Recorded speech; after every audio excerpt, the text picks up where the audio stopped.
Assalamu alaikum wa rahmatullahi wa barakatuh. Welcome, dear students. I welcome you back to EACT classes, that is Educate All Charitable Trust, Education for All. This is me, Asif Javed. I am teaching you Quantitative Aptitude Part 2. It consists of mathematics portion. So far, we have been able to cover heights and distances. I have also completed 2D mensuration, but most of the students wanted me to cover some more examples. So in today's lecture, I will be covering the examples from 2D mensuration. So let me take the examples. I have got a practice set with me. So I'll be taking these examples, and most of them are they are based on 2D mensuration. So let me start. तो पहले question में हमसे क्या पूछा गया है, देखो बच्चों, हमें ये कहा गया है कि the length of a rectangle is twice its breadth. If the length is decreased by half of 10 centimeter and the breadth is increased by half of 10 centimeter, the area of the rectangle is increased by 5 square centimeter more than 70 square centimeter. Find the length of rectangle. अब देखो question में ना आपको language में इसने confuse करने की कोशिश की है, but if you ignore the language and the question is very simple. I mean to say, you have to catch hold of the language. You must know what's the meaning of half of 10 centimeter, what it means by increased by 5 square centimeter. So all these concepts, they have been they are not actually concepts, but they are English words, but you must be very good at those also, because if you don't know what's the meaning of these words, then you will find yourself in all sort of troubles. So let me make this question first of all clear to you, then we will get to the solution of this question. Okay. देखिए बच्चों, question में आपसे क्या दिया गया है. Question में आपसे ये पूछा गया है, आपको ये बताया गया है कि length of rectangle is twice its breadth. तो हम लेट करते हैं कि उसकी ब्रेड्थ कितनी है, x सेंटीमीटर. तो लेंथ कितनी हो जाएगी उसकी, क्योंकि हमें बताया गया है कि लेंथ है उसकी, if the length of the rectangle is twice its breadth, तो लेंथ कितनी हो जाएगी, 2x सेंटीमीटर. ठीक है ना, फाइन. और फिर हमें ये बताया गया है, तो इसका एरिया कितना हो जाएगा, इसका एरिया हो जाएगा x into 2x, that is 2x square centimetre. Clear है. अच्छा, उसके बाद हमें यह बताया गया है कि अगर हम क्या करते हैं, इसकी ब्रेड्थ में 20 से इसको लिखता हूं, अगर इसकी ब्रेड्थ को हम इंक्रीज करते हैं बाय हाफ ऑफ 10. देखो बच्चे, हाफ ऑफ 10 क्या होता है, हाफ ऑफ 10 सेंटीमीटर. हाफ का मतलब होता है 1/2, हाफ का मतलब होता है इंटू. हाफ ऑफ 10 सेंटीमीटर हो जाएगा आपका 5 सेंटीमीटर. तो ये बताया गया है कि ब्रेड्थ को हम इंक्रीज करते हैं बाय हाफ ऑफ 10 सेंटीमीटर. तो इसका मतलब ब्रेड्थ कितनी हो जाएगी, this is x plus 5 centimetres. और लेंथ को हम क्या करेंगे, लेंथ को हम डिक्रीज करेंगे बाय, लेंथ को हम इंक्रीज करेंगे, हाँ लेंथ को हम डिक्रीज करेंगे, सॉरी लेंथ को हम डिक्रीज करेंगे, मतलब 2x माइनस 5. सेम इसको हाफ ऑफ 10 से इसको डिक्रीज करना है. तो अब ये न्यू ब्रेड्थ ये हो जाएगी और न्यू लेंथ ये हो जाएगी. क्वेश्चन में हमें ये कहा गया है कि अगर हम ऐसा करते हैं तो एरिया ऑफ रेक्टेंगल जो है, it is increased by 5 square centimetre more than 70 square centimetre. तो 70 स्क्वायर सेंटीमीटर से और ज्यादा 5 स्क्वायर सेंटीमीटर, मतलब 75 स्क्वायर सेंटीमीटर जो है वो एरिया इंक्रीज हो जाता है. मतलब जो न्यू एरिया है आपका, जो न्यू एरिया है वो किसके इक्वल हो जाएगा, that is equal to old area plus 75 square centimetre. अब न्यू एरिया कितना है, new breadth into new length, that is x plus 5 into 2x minus 5. Old area कितना था, this is 2x square plus 75. यही condition बनेगी.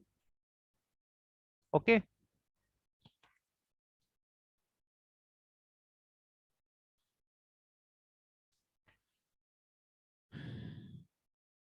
तो देखिए बच्चों,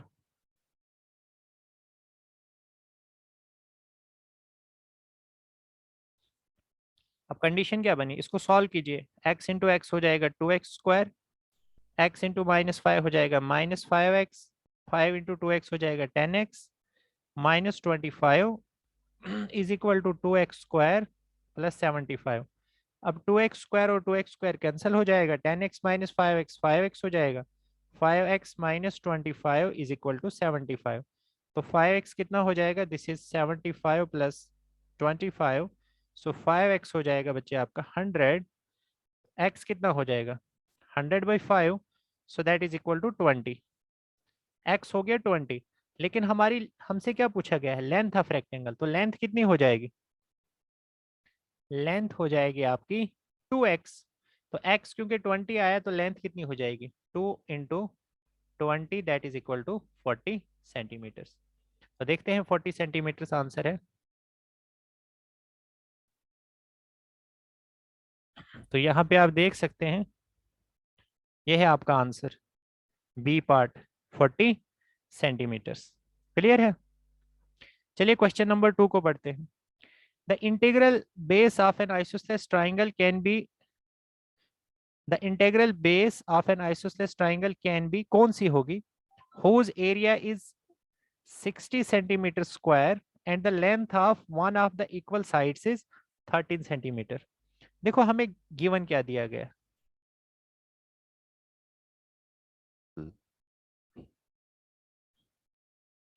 देखिए हमें क्वेश्चन में क्या पूछा गया है, हमें ये बताया गया है, जस्ट अ सेकंड, हमें क्या दिया गया है, एक आइसोसेलेस ट्राइंगल दी गई। आइसोसेलेस ट्राइंगल में हमें जो एरिया दिया गया है आइसोसेलेस ट्राइंगल का वो दिया गया है 60 सेंटीमीटर स्क्वायर।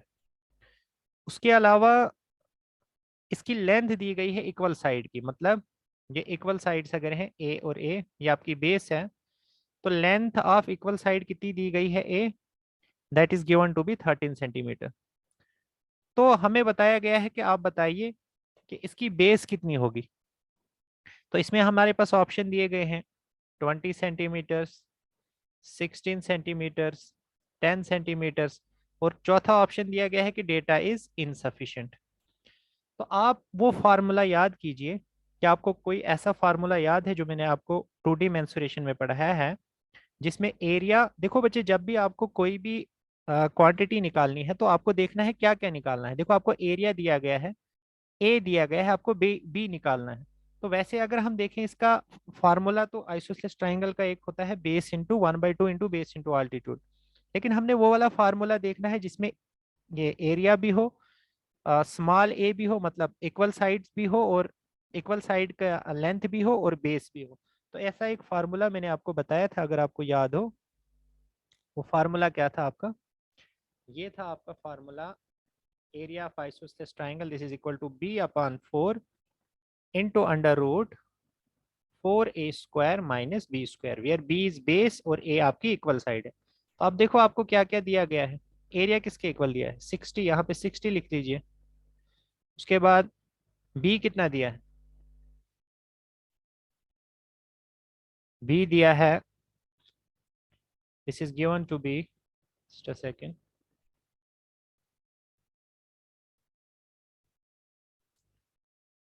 b आपको फाइंड करना है तो b की जगह आप b ही लिखिए। a कितना दिया है, a की जगह वैल्यू लिखिए, दिस इज 13², 4 इंटू 13², और b आपको फाइंड करना है, इसको ऐसे ही रखिए।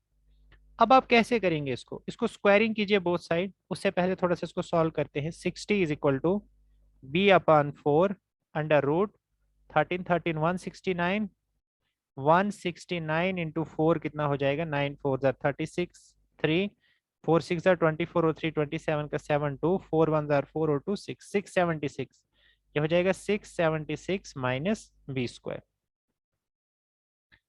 सिंपली आपको b फाइंड करना है, कैसे b को फाइंड करेंगे, यहां तक पहुंचे आप, फाइन। अब जब भी आपको, if you have to get rid of this square term, square root term, then you have to square both side. Squaring कीजिए बोथ साइड। जब आप स्क्वायरिंग करेंगे बोथ साइड तो क्या मिलेगा आपको, if you square both sides you will get 60 का square is equal to b square upon 16, और ये खत्म हो जाएगा root 676 minus b square.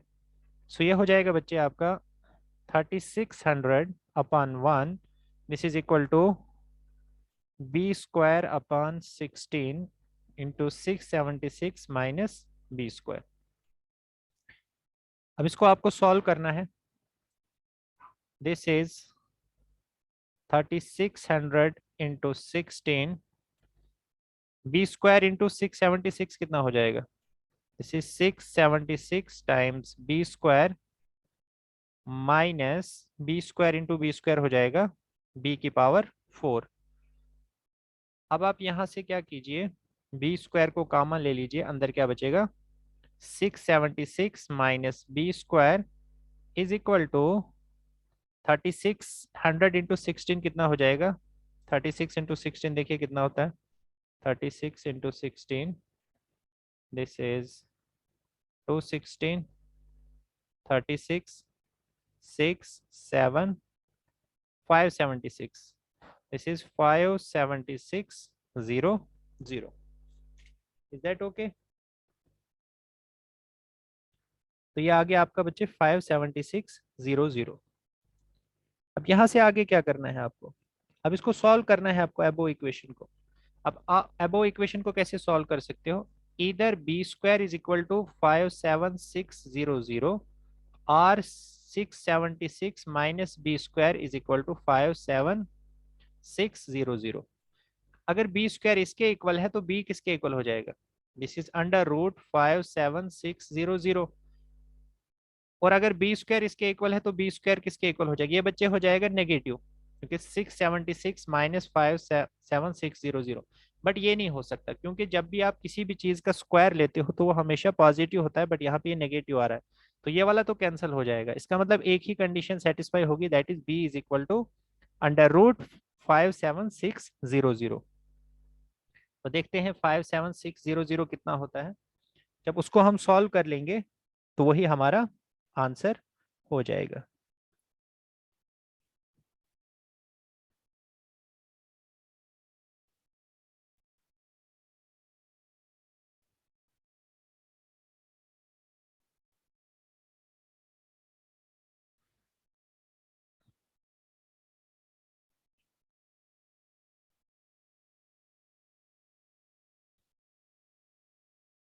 Just a second, मैं दोबारा आपको लेना चाहूंगा वहीं पे। क्या था? B square into 676 minus b square, this is equal to 57600, यही आया था। नाउ जस्ट अ सेकेंड, इसको आप ऐसे लिखिए, 676 b square minus b square into b square लिखिए, b 4 is equal to 57600। Sorry, मैंने पीछे जो किया था, मैंने इक्वल टू जीरो करके वो किया था, दैट वाज रॉन्ग, सॉरी, उसको आप थोड़ा सा इग्नोर कीजिएगा। जो मैंने ऐसे किया था, बी स्क्वायर इंटू 676, थोड़ा सा कैलकुलेशन में गड़बड़ हो गई थी, मैंने वहां पे minus b square equal to zero मान के चला था, तो मैंने कहा था इधर b square is equal to zero और 676 minus b square is equal to zero, तो उसको आप इग्नोर कीजिए, उस स्टेप को आप यहाँ से दोबारा से देखिए।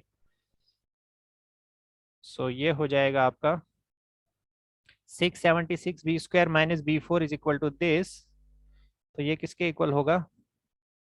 दिस इज बी 4 को उस तरफ ले लीजिए, b 4 minus 676 b square plus 57600 is equal to 0। अब यहाँ पे कैसे हम इसको कर सकते हैं? देखो, अगर मैं इसको बी 4 को लिखूं बी स्क्वायर का whole square minus 676 b square plus 57600 is equal to 0, और बी स्क्वायर को मैं सपोज टी पुट करता हूँ, बी स्क्वायर को टी पुट करता हूँ, ये क्या बन जाएगा? T square minus 676 t plus 57600 is equal to 0। अब मैं बीच वाले को कैसे यहाँ पे तोड़ू? अगर मैं इसको ऐसे तोड़ता हूँ, -576t -100t +57600 is equal to 0, तो मेरा काम हो जाएगा। बिकॉज 576t और 100t कितना हो जाएगा? 676t, और इनको मल्टीप्लाई करके भी वही आएगा जो पहले और लास्ट वाले को मल्टीप्लाई करके आएगा।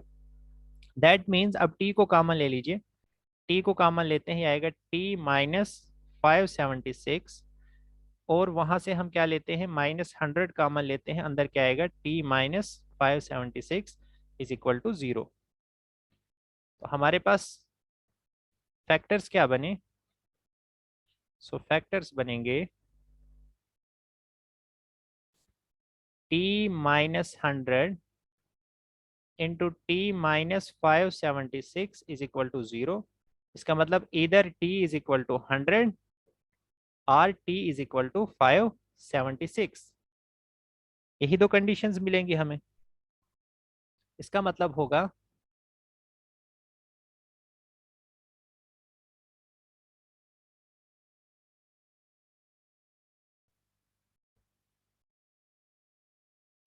That means either b square is equal to 100 और b square is equal to 576। अब b square 100 होने का मतलब क्या है? b is equal to 10, और b का 576 होने का मतलब क्या है?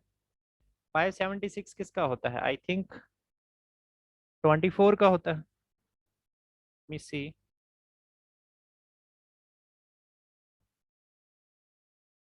और इस तरह का से, और b is equal to 576, sorry,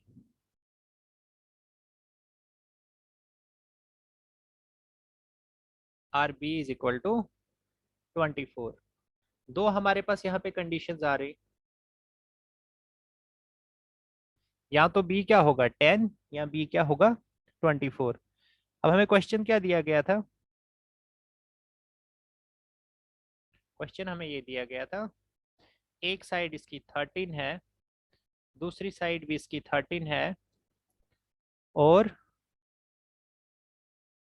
तीसरी साइड अब क्या हो सकती है इसकी? तीसरी साइड इसकी क्या 10 हो सकती है या 24 हो सकती? What will be the third side?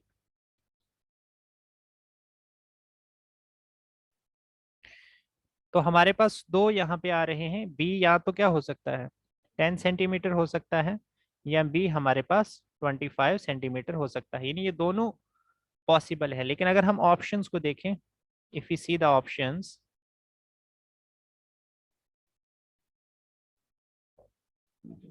Options को अगर आप देखेंगे तो इसमें 24 नहीं मिलेगा आपको, ऑप्शन में क्या आ जाएगा 10। सो 10 is the correct option. Is that okay? चलिए अब नेक्स्ट क्वेश्चन को देखते हैं। नेक्स्ट क्वेश्चन में आपसे क्या पूछा गया है?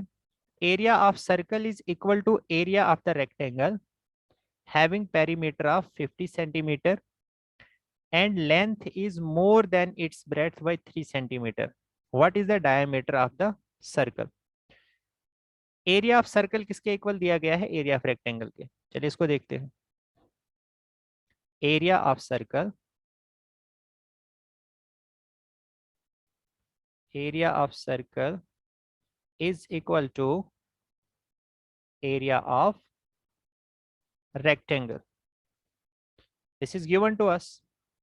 अच्छा, यहाँ पे आप देखिए, अब क्या बताया गया है, आपको दिया ये गया है कि जो एरिया ऑफ सर्कल है वो इक्वल टू है एरिया ऑफ रेक्टेंगल, और एरिया ऑफ रेक्टेंगल का पेरीमीटर कितना है 50 सेंटीमीटर। तो रेक्टेंगल का perimeter, perimeter of rectangle, perimeter of rectangle कितना दिया गया है? Area of circle is equal to the area of rectangle having perimeter of 50 centimetres. तो ये होता है 2 इंटू लेंथ प्लस ब्रेड्थ, ये हमने किया है। और हमें ये दिया गया है कि length is more than it's breadth by 3 centimetre. मतलब अगर आप ब्रेड्थ को कितना ले लें, x ले लें, तो लेंथ कितनी हो जाएगी, x+3। मतलब इस तरह की कंडीशन है। Suppose breadth is x, so length will be x+3। So perimeter कितना है, सो पेरीमीटर इज 50। सो 50 किसके इक्वल हो जाएगा, दिस इज 2 इंटू 2x+3, ये हो जाएगा। सो 50 किसके इक्वल हो जाएगा, this is 4x+6। So 4x किसके इक्वल हो जाएगा, that is 50 - 6। So 4x is equal to 44। तो x कितना हो जाएगा, 11। मतलब ब्रेड्थ हो गई इसकी 11 और लेंथ कितनी हो गई इसकी, लेंथ हो गई इसकी x+3, दैट इज 11 + 3 14। तो लेंथ भी मिल गई आपको और ब्रेड्थ भी मिल गई। लेंथ कितनी मिल गई रेक्टेंगल की, दैट इज 14, और ब्रेड्थ कितनी मिल गई, दैट इज इक्वल टू 11। ये दोनों चीजें हमें मिल गई, length is equal to 14 and breadth is equal to 11। ये मिल गई हमें लेंथ और ब्रेड्थ रेक्टेंगल की। अब इसका यूज करते हैं हम, इस कंडीशन को फिट कीजिए आप। एरिया ऑफ सर्कल कितना दिया है, area of rectangle. Area of circle होता कितना है, πr², that is equal to area of rectangle, और एरिया ऑफ रेक्टेंगल कितना हो जाएगा, length into breadth. So this is πr² is equal to, length कितनी निकली हमारी 14 इंटू 11। तो r² कितना हो जाएगा, r² is equal to 14 into 11 upon pi, और पाई कितना लिया जाता है, 22/7। तो ये हो जाएगा 14 इंटू 11 और पाई हो जाएगा 22/7। सो 22/7 ऐसे हो जाएगा। 11 1 जार 11, 11 2 जार 22, और 2 7 जार 14, 7 7 जार 49। तो r² कितना आया, 49। तो r कितना हो जाएगा, r हो जाएगा 7। हमें पूछा क्या गया है, डायमीटर ऑफ सर्कल। तो अगर r 7 है तो डायमीटर क्योंकि रेडियस का दुगना होता है, सो ये कितना हो जाएगा, 2 into 7, that is equal to 14 centimetres. चलिए देखते हैं ऑप्शन है कोई 14 सेंटीमीटर। तो ये रहा आपका 14 centimetre. So this is 14 centimetres. तो इस तरह से आप इस क्वेश्चन को कर सकते थे। चलिए नेक्स्ट क्वेश्चन देखते हैं।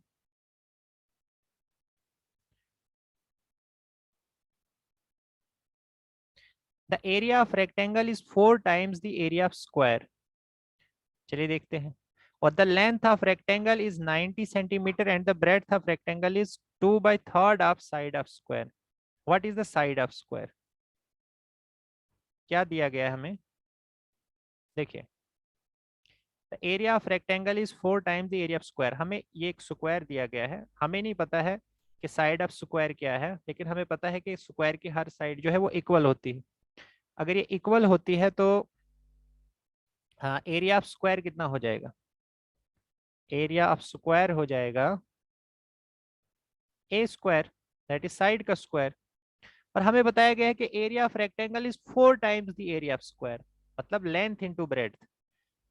एरिया ऑफ रेक्टेंगल कितना होता है, लेंथ इंटू ब्रेड्थ, वो कितना है, that is equal to 4 times a², where a is the side of square.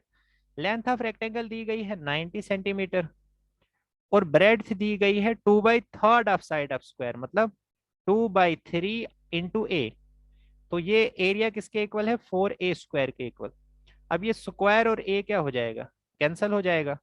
330 jar 90, 30 into 2 कितना हो जाएगा, 60। 60 इज इक्वल टू 4a। तो 4a अगर 60 हो गया तो a कितना हो जाएगा, 60/4, दैट इज इक्वल टू 15।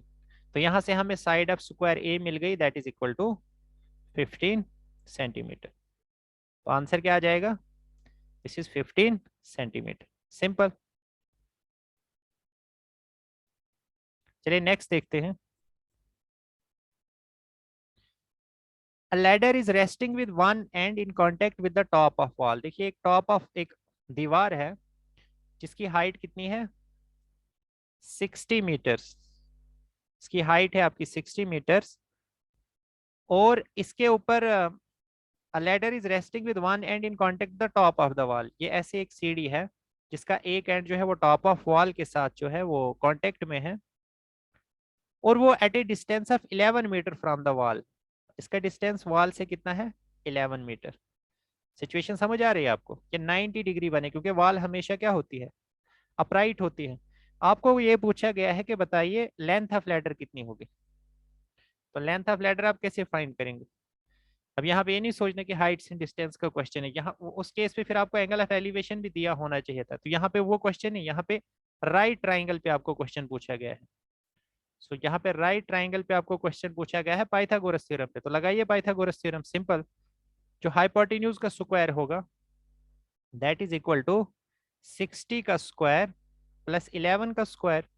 तो हाइपोटेन्यूज का स्क्वायर हो जाएगा आपका 3600 प्लस 121।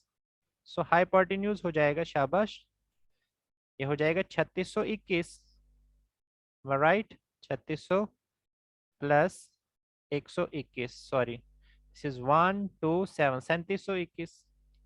सो हाइपोटेन्यूज स्क्वायर कितना हो गया? हाइपोटेन्यूज का स्क्वायर मतलब लेंथ ऑफ लैडर का स्क्वायर, ये हो गया आपका 3721, 3721। सो लेंथ कितनी हो गई आपकी? This is under root 3721। अब यहाँ पे देखिए आप जरा, यहाँ पे जो ऑप्शन दिए हैं उनका स्क्वायर कीजिए। जिसका स्क्वायर 3721 है वही आपकी क्या होगी? लेंथ होगी। तो अगर मैं 61 का स्क्वायर देखो, 1661 सॉरी 6161 1661 6636 1 12 7 37, तो 61 आ जाएगा। 61 का स्क्वायर कितना हो जाएगा? 3721। तो कितनी होगी length of ladder? That will be equal to 61 metre, क्योंकि इसी का स्क्वायर कितना होता है? 3721। तो इस तरह से ऑप्शन को देख के आप क्लियरली देख सकते हैं कि इसका आंसर क्या हो जाएगा? आपका ए ऑप्शन हो जाएगा। क्लियर है? गुड। चलिए अगला क्वेश्चन देखते हैं। अगले क्वेश्चन में आपसे पूछा गया है कि circumference of a circle is equal to the perimeter of rectangle. Circumference of a circle is equal to the perimeter of the rectangle. The length and breadth of the rectangles are 45 centimeter and 43 centimeter. What is the half of radius of circle? गौर से देखना बच्चों, क्या पूछा गया है आपसे। आपको ये कहा गया है कि जो सरकमफ्रेंस ऑफ सर्कल है, सीधा लिखिए ना डायरेक्टली, ज्यादा टाइम नहीं है आपके पास। 2πr किसके इक्वल है? That is equal to perimeter of rectangle. और पेरीमीटर ऑफ रेक्टेंगल कितना होता है? 2 × L + B। फजूल कुछ भी नहीं लिखना है, जो हमें जरूरत है वही लिखिए। 2πr is equal to 2 into length और ब्रेड्थ कितनी दी है? 45 plus 43। So this is equal to 2 into 5 3 8 और 4 कितना हो जाएगा? 8। 88 इंटू 2 कितना हो जाएगा? 2 8 16 1 2 8 16 1 17 176। सो 2πr कितना हो गया? 2πr is equal to 176। हम पहले r निकालेंगे तो उससे r/2 भी निकल जाएगा। अब गौर से देखना, 2πr is equal to 176, 2πr is equal to 176। So this is 2 into 22/7 into r is equal to 176। ठीक है, ये हो जाएगा 44/7 r इज इक्वल टू 176। अब इसको कीजिए जरा, 2 इंटू 22 हो जाएगा 44, 2 इंटू 88 हो जाएगा 176, 22 1 जार 22, 22 4 जार 88। तो r कितना हो जाएगा? r into 1 is r and 7 into 4 is 28। तो रेडियस कितना आ गया? 28 सेंटीमीटर। लेकिन हमसे पूछा गया है हाफ ऑफ रेडियस, तो 28 का हाफ कितना हो जाएगा? r/2 कितना हो जाएगा? That is equal to 28/2, that is equal to 14 centimetres. तो ये रहा आपका answer. So this is 14 centimetres. Is that okay? चलिए नेक्स्ट देखते हैं। Circular wire of radius 42 centimetre is cut and bent in the form of rectangle. whose sides are in the ratio 6:5. Find the 25% of the smaller side of the rectangle. ये तो बाद में हम देखेंगे, पहले देखिए यहाँ पे आप गौर से कि आप एक सर्कुलर वायर को क्या कर रहे हैं, उसको कट कर रहे हैं और रेक्टेंगल बना रहे हैं। तो यहाँ पे आपको गौर करना है कि जब भी आप एक चीज को दूसरी चीज में चेंज करते हैं तो कुछ चीजें सेम रहती हैं। जैसे मान लो अगर एक वायर से आप एक रेक्टेंगल बना रहे हो, तो जो वायर का मतलब जो वायर का पेरीमीटर होगा वही किसका होगा, रेक्टेंगल का पेरीमीटर भी होगा। देखो ना, ये आपके पास सर्कुलर वायर, ये अब इसी सर्कुलर वायर को आप काट रहे हो और इससे क्या बना रहे हो आप, रेक्टेंगल। तो जो इसका पेरीमीटर होगा वही किसका पेरीमीटर होगा, रेक्टेंगल का भी। तो यहाँ पे कंडीशन क्या है, perimeter of rectangle is equal to perimeter of circle. और सर्कल का जो पेरीमीटर है उसको सरकमफ्रेंस कहते हैं। तो ये क्या हो जाएगा बच्चे, तो सरकमफ्रेंस हो जाएगा आपका 2πr। और रेक्टेंगल का पेरीमीटर क्या होता है, दिस इज 2 लेंथ कितनी हो जाएगी, देखो 6:5 है इसका रेशियो, तो लेंथ हो जाएगी 6x और ब्रेड्थ हो जाएगी 5x। तो ये हो जाएगी 2 × 11x इसका perimeter. So this is 2 × 22/7 into radius कितना दिया है 42। सो 7 6 are 42, 2 × 11 is 22x, this is 2 × 22 × 6 में जानबूझ के लिख रहा हूँ क्योंकि 22 और 22 भी क्या हो जाएगा कैंसिल। सो x कितना आ गया 12, x कितना आ गया 12। अब हमसे पूछा गया है 25% of the smaller side, smaller side हमारी 5x है, मतलब स्मॉलर साइड कितनी हो जाएगी 5x, दैट इज 5 × 12, 60 सेंटीमीटर। मतलब हमसे 60 सेंटीमीटर का 25% पूछा हुआ है, तो 25% ऑफ किसका 60 सेंटीमीटर, ये कितना हो जाएगा, this is 25/100 into 60, 0 0 cancel, this is 5 2s are 10, 5 5s are 25, 2 3s are 6, 5 3s are 15। सो ये हो जाएगा आपका 15, जो भी इसमें सेंटीमीटर या मीटर जो भी यूनिट है, इधर ऊपर सेंटीमीटर लिखा है इधर भी सेंटीमीटर ही होना चाहिए। तो क्या आ गया, दिस इज 15 सेंटीमीटर। तो ये आपका आंसर आ जाएगा। क्लियर है, ओके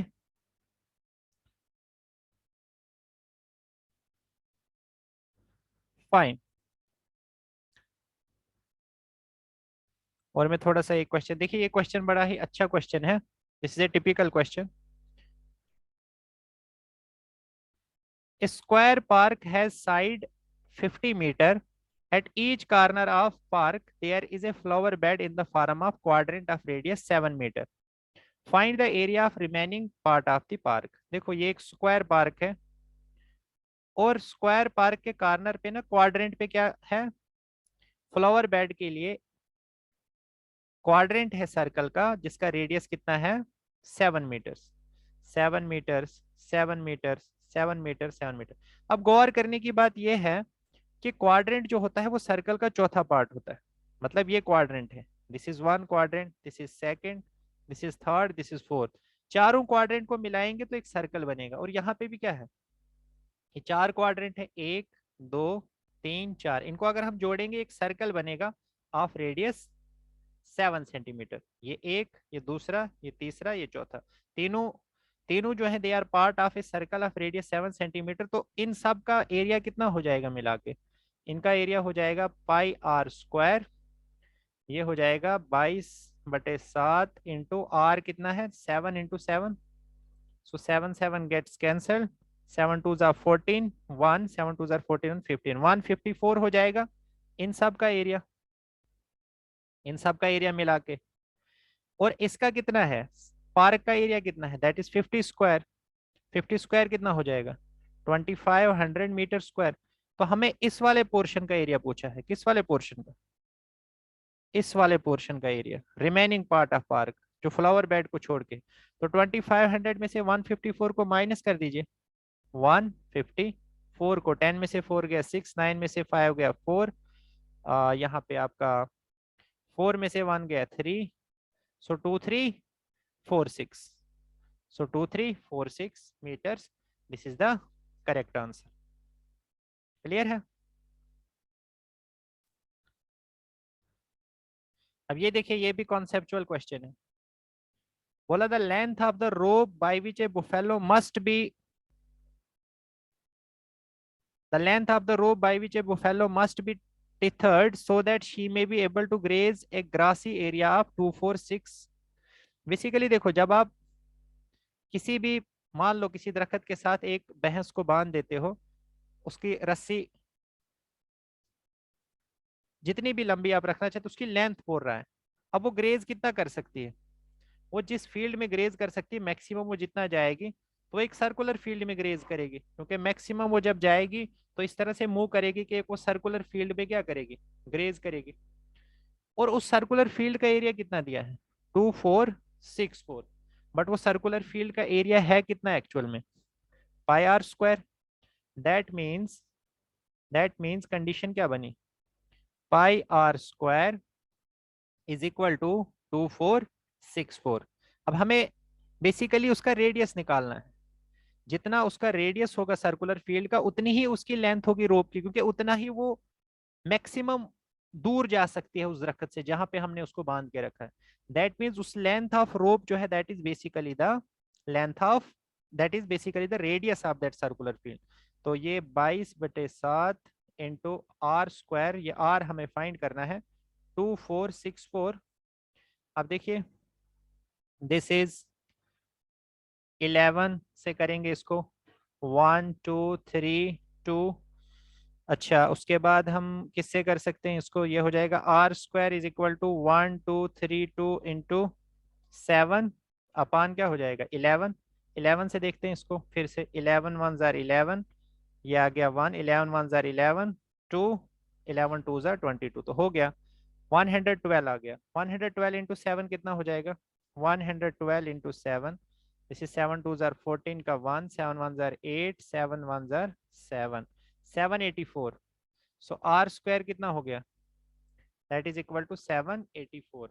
तो देखिए जरा, 784 है किसी का स्क्वायर, 35 का तो होगा नहीं।